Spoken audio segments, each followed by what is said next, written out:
Hi guys, ito ang review ko for the Wade light green ball. Bali halos naka 1 year and 6 months na yata sa akin to.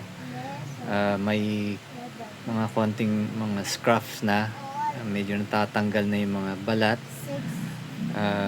Grippy siya nung una, kaso nung mga 3 months lang medyo nawawala na kagad yung grip niya. Pero ang ginamit ko to sa outdoor na may cement, na may paint, kaya dapat nga sana tumagal pa rin.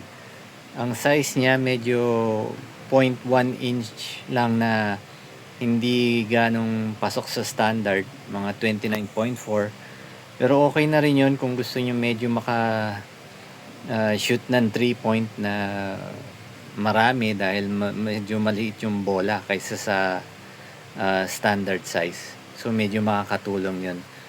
So okay naman siya for talagang siguro light training lang, pero hindi pwedeng sa liga na todo yung pagdidribbling na ginagawa. Sige guys, yun lang. Thanks for watching.